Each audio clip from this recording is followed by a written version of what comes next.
दे सलामी इस तिरंगे झंडे को जिससे तेरी शान है, रख सर हमेशा ऊंचा जब तक दिल में जान है। नमस्कार दोस्तों, अहम ब्रह्मास्मि भारत के 74वें स्वतंत्रता दिवस पर आप सभी के लिए स्वतंत्रता के रंग नामक इस कार्यक्रम में भारत के अभी तक के जितनी भी लंबा ये सफ़र रहा है, इस सफ़र के दरमियान जो हमने सफलताएं हासिल की हैं, जो टर्निंग पॉइंट भारत ने देखे हैं, जहाँ जहाँ हमारी इकोनॉमी और हमारे सामाजिक और आर्थिक और सैन्य क्षेत्रों में विशिष्ट बदलाव आए हैं, आज उन्हें आप सभी के समक्ष साझा करने के लिए हम एक ग्रुप डिस्कशन पैनल लेकर आए हैं, जिसमें हमारे साथ अयोध्या अर्थात भगवान राम की नगरी से अभिषेक पांडे जी जुड़े हुए हैं, जो विभिन्न प्रकार के सामाजिक क्षेत्रों और काफ़ी संवैधानिक क्षेत्रों की जानकारी रखते हैं।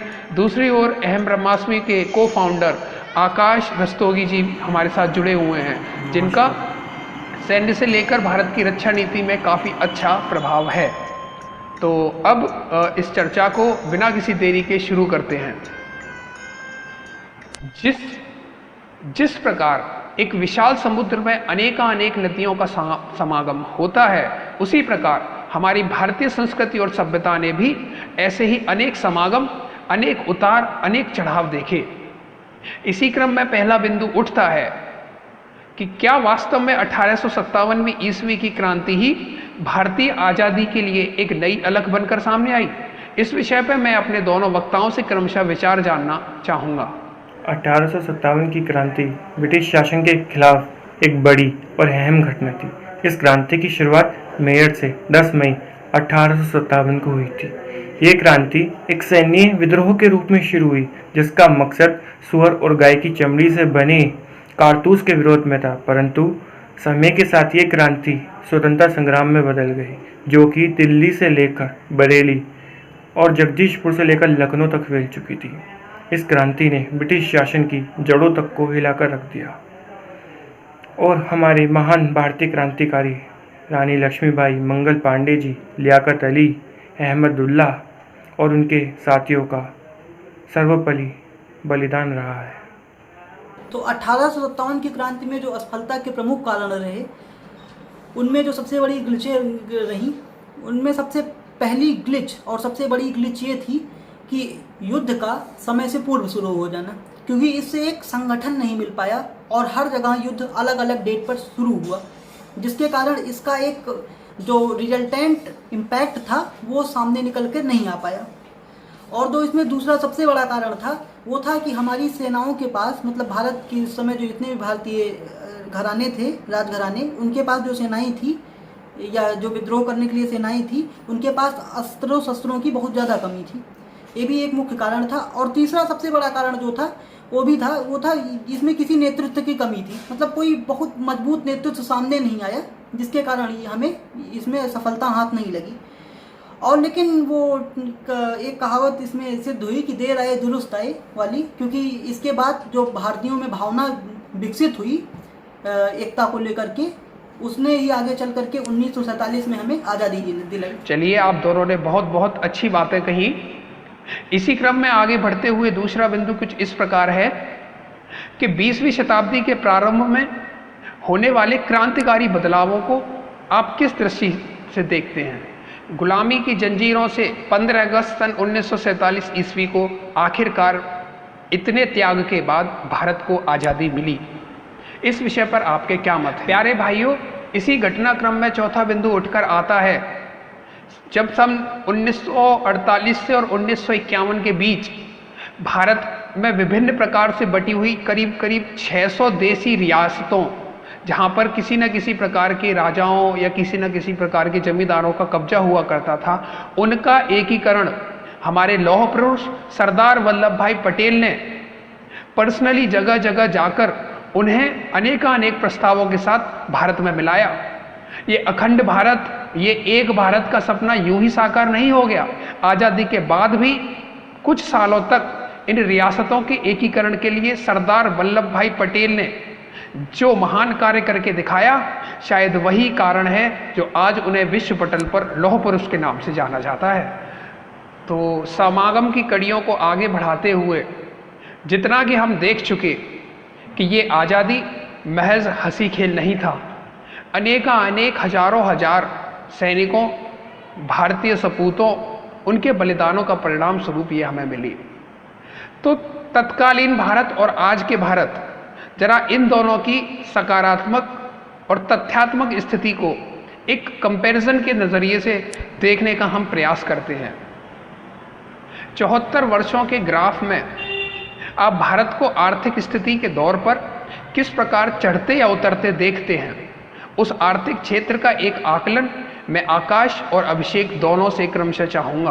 आप सभी जानते ही हैं, जैसे कि भारत को आज़ादी 15 अगस्त 1947 को मिली थी, परंतु ये आज़ादी केवल हमें ब्रिटिश शासन से मिली थी, आर्थिक मंदी, गरीबी और बेरोजगारी से नहीं। अगर हम 1947 की पर कैपिटल इनकम को देखें, जो कि आज की पर कैपिटल इनकम की केवल 3% थी, और उस समय की जीडीपी केवल 2.7 लाख करोड़ थी, जिसके सुधार के लिए हमारे भारतीय पीवी नरसिम्हा राव का महान योगदान रहा है। अगर रिफॉर्म्स की बात करें हम, इकोनॉमिक रिफॉर्म्स की, तो 1947 में हमारी जीडीपी जो थी वो एग्रीकल्चर बेस्ड थी, मतलब कृषि को ही हमारी अर्थव्यवस्था का एक आधार माना जाता था। लेकिन जब से भारत में सर्विस सेक्टर्स और आईटी सेक्टर्स की एंट्री हुई, तब से हमारी जीडीपी कहीं ना कहीं इनके साइड जरूर थोड़ा सा मुड़ गई, और इनका एक बहुत बड़ा जीडीपी में योगदान भी रहा है, भारत की जीडीपी में। लेकिन अगर एक रिपोर्ट के हिसाब से देखा जाए तो भारत में जो ईज ऑफ डूइंग बिजनेस की जो भारत की रैंकिंग है वो 63वीं है, जो कि एक अच्छी रैंकिंग नहीं है। लेकिन भारत सरकार को इसमें सुधार अवश्य करना चाहिए कि जिससे जो दुनिया की अन्यत्र मैन्युफैक्चरिंग यूनिट्स हैं वो यहाँ पर आकर के स्थापित हों और भारत के लोगों को रोजगार संबंधी दिक्कतें ना हों, और भारत एक बहुत बड़ा एक्सपोर्टर बनकर भी उभरे। तो इसके लिए भारत सरकार को एटलीस्ट जैसे जो अननेसेसरी पेपर वर्क्स हैं, जो लैंड्स की समस्या है कंपनीज के लिए, या जो उनको लेबर्स की प्रॉब्लम होती है कंपनीज को, इनको बहुत ईजिली प्रोवाइड करा देना चाहिए। जिस आर्थिक क्षेत्र का आप दोनों ने वर्णन किया, वास्तव में वो बहुत प्रशंसनीय है।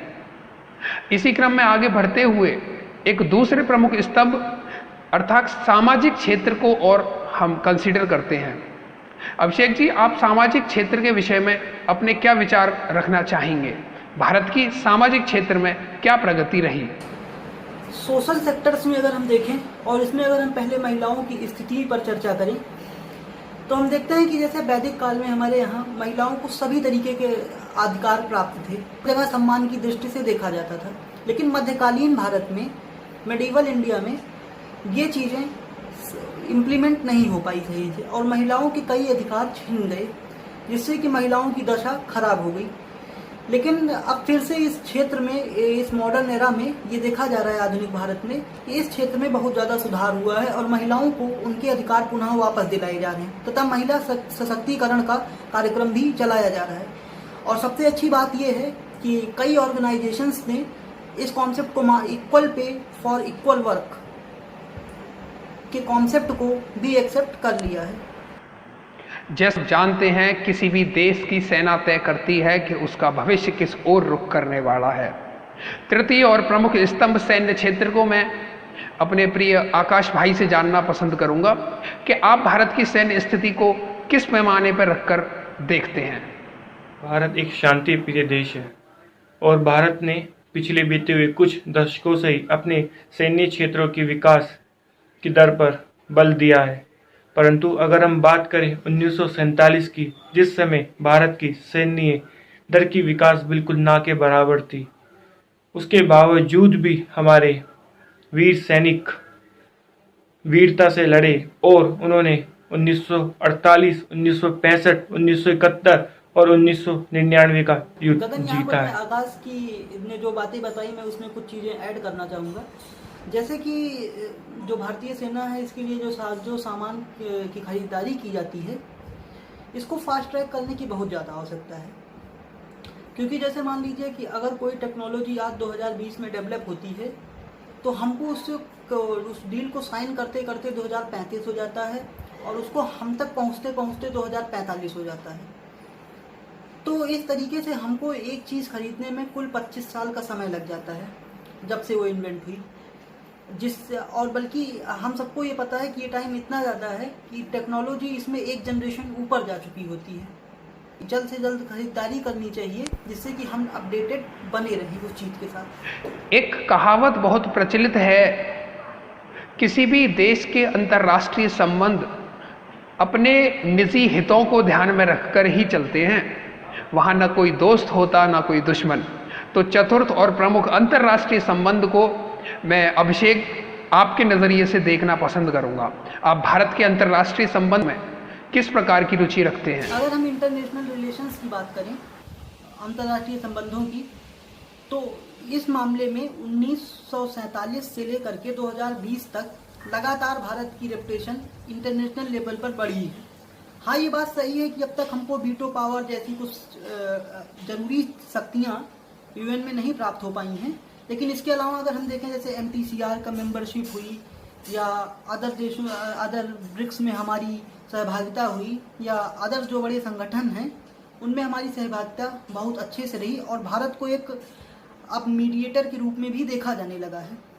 और दूसरी सबसे बड़ी बात यह है कि अभी हमने कई एग्जाम्पल इस तरीके की देखे कि कई देशों ने आकर के हमको हमारे चाहे सीमा विवाद हो चाहे जो मुद्दे हो उस पर हमें खुला सपोर्ट किया, जिसके कारण हम ये कह सकते हैं कि हमारे इंटरनेशनल रिलेशंस लगातार बेहतर होते रहे। आज के भारत के युवाओं को केवल यही संदेश देना चाहता हूँ कि वे हमेशा अपने भारतीय क्रांतिकारियों के बलिदान को याद रखें और आज के भारत को तकनीकी क्षेत्र में आगे बढ़ाएं और अपने आप को सिद्ध करें। हाँ, तो मैं ये कहना चाहूँगा कि इंडिया को अपने R&D सेक्टर में सबसे ज़्यादा पैसे खर्च करने की ज़रूरत है, क्योंकि ऐसा देखा गया है कि जितने भी विकसित देश हैं, जो पश्चिमी देश हैं, वो अपने R&D पर बहुत ज़्यादा पैसे खर्च करते हैं। तकरीबन अपने GDP का 2 से 2.5% तक वो अपने R&D पर मतलब रिसर्च एंड डेवलपमेंट पर खर्च करते हैं, जिससे कि उन्हें हर तरीके की टेक्नोलॉजी एडवांसमेंट मिलती रहती है, जबकि हमारे यहाँ ऐसा नहीं है।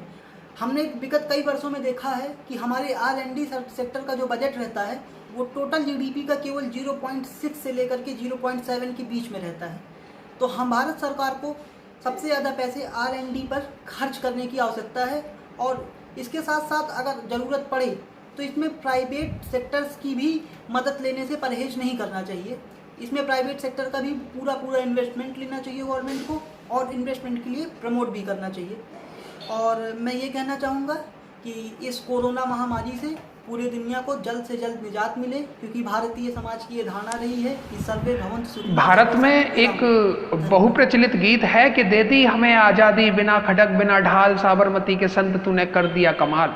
नहीं साथियों, ये आज़ादी चाहे 70 साल की हो जाए चाहे 1000 साल की, इस आज़ादी को दिलाने में जितना महात्मा गांधी का हाथ था उतना ही नेताजी सुभाष चंद्र बोस का था, उतना ही सुखदेव का था, उतना ही अशफाक उल्लाह खान का था और उतना ही भगत सिंह का था। हमारी आज़ादी किसी आंदोलन से उठने वाली चिंगारी से नहीं मिली। इसे दिलाने में न जाने कितने भारतीय सपूतों ने अपनी आहुति दी है। अतः आज़ादी कितने भी वर्षों की क्यों ना हो जाए, इसके मायने भारतीय युवाओं में, भारतीय पीढ़ी में हमेशा उसी प्रकार अलख जगाते रहेंगे। हमें अपनी आज़ादी की वैल्यू रखनी है। इस इतनी मुश्किलों बाद मिली आज़ादी को हमेशा सजोए रखना है, इसका गुणगान करना है और भारत को अखंड अंतर्राष्ट्रीय स्तर पर नई ऊंचाइयों तक ले जाने का जिम्मा अब किसी और के नहीं, अपितु हमारे ही कंधों पर है। आज के दोनों मेहमान अभिषेक पांडे जी और आकाश रस्तोगी को मैं बहुत बहुत धन्यवाद देना चाहूँगा कि इस वीडियो में उन्होंने इतनी अच्छी बातें हम सबसे साझा की।